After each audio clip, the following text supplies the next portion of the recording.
Hello again, everybody. Jim Cowan here from your university libraries.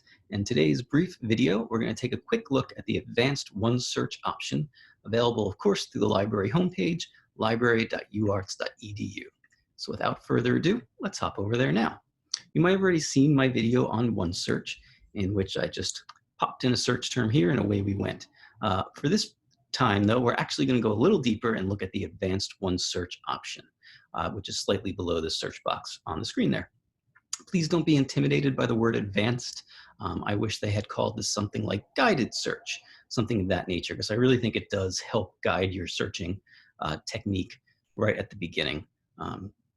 Just don't let that word advanced scare you at all. So let's click on that, and we are in.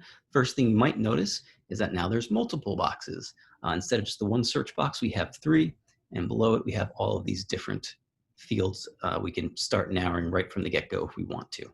Before we look at that more closely, just like when we did a regular OneSearch search, keep in mind you do need to log in from off campus using your UArts credentials, your email address with out@uarts.edu, and corresponding password. I, of course, have already done this today, so it just takes me right back in. And as I mentioned last time as well, remember you are only, in doing what you just did, you are telling them, OneSearch, that you are part of the UArts community and should have access to materials. You have not yet signed into your personal account. It's optional, but I do recommend you create one.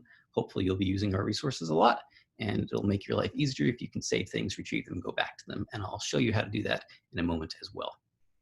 But for now, let's look at these three search bars here. What I like about the multiple bars is you can kind of break things out line by line depending on what you're looking for. So let's say hypothetically, we're looking for information on civil rights.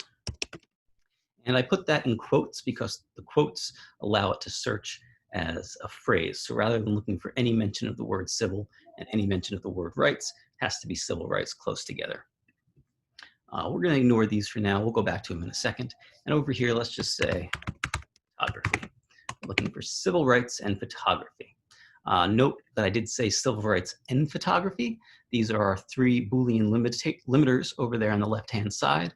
And means all of these things have to be mentioned. Or means any or. So if we change it to or, it'll bring up anything about civil rights and anything about photography. But that's not what we want. We want both of these things to be mentioned, so we're going to leave and. And last but not least is the one not. So if you're getting a lot of results that seem way off base, you can use not to cut those out. An example I like to use is we subscribe to a lot of the JSTOR databases. JSTOR comes packaged as arts and sciences. So every now and then I might be helping somebody look for an artist, and we're getting all of these neurosurgeons results because the neurosurgeon has the same name as an artist. In that instance, you might want to change it to not and put not neuroscience to get rid of a lot of those results we personally don't want to see. But for now, we're just going to leave it as and. These on the right-hand side are more options. So if you knew the author, the title, of course, and a great option is to use subject term. If you change this to subject, instead of just OneSearch searching to say, hey, does this mention civil rights at all? This means now that civil rights has to show up in the subject field. And what's great about that is it means either the author who wrote it or somebody who read it said, hey, this talks enough about civil rights. It's not just something passing in the article. It's about civil rights that it's now considered a subject term. I can't overemphasize how much I love using subject terms. Librarian and nerd in me has spoken. Let's just look very briefly at some of these options. I'm going to skip the first box and go to the second one here. You'll see, just like when we do a OneSearch from the main page, full text available online is already clicked. That means everything that shows up you should have immediate access to. If you unclick that, it'll show you things that OneSearch knows exists in the world but isn't quite sure we have access to it. But we're going to leave that checked for now. And then, of course, if you knew a particular journal or a time frame you were looking for or a language, and then you're going to click search and see your results. So we have 951 articles relating to civil rights with a subject term and photography as well. Now, just out of curiosity, I'm going to get rid of that as a subject term, change it back to any field, do a search, and you can see we get 31,000 results. So a bit more. So sometimes using the subject field definitely helps narrow it down, which is not a bad thing. I don't know that any of us have time to go to 31,000 things. So I'm going to add that subject term back in for civil rights. And then as we scroll through, just like in the other ones, we're going to get lots of different results. Looks like we're starting with a lot of ebooks. UART subscribes to a lot of ebooks, which is great. Let's just say hypothetically we wanted to take a look at this one here. We give it a click and it loads. Like I mentioned before, if you wanted to save this, you looked at this and said, yeah, this is something I'm going to refer back to.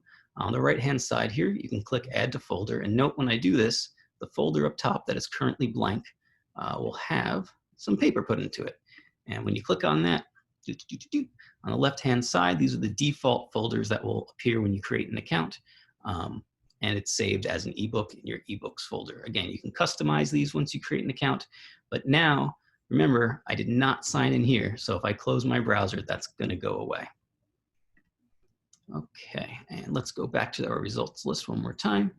So I'm just going to go back to our results list here. And let's just scroll again. I want to see if I can find an example of one. Yep, here we go, number 6. So as I mentioned in my last one, a lot of the times you'll see PDF full text, possibly HTML.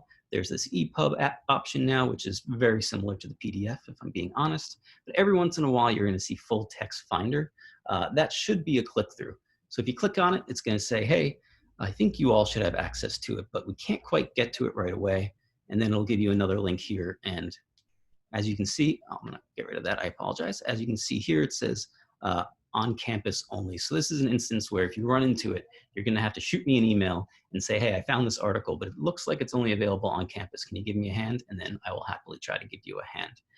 That's an example of things you might find that might need a little extra support. But again, for the most part, you'll see the PDF full text and you'll be good to go. But the main thing again about this is just to look at that advanced one search. Try using that once in a while, see what you think, and hopefully it'll make your life easier, not harder. And that was my very brief video on using the advanced one search. Short and sweet. If you have any questions, I'll be here. Have a great day.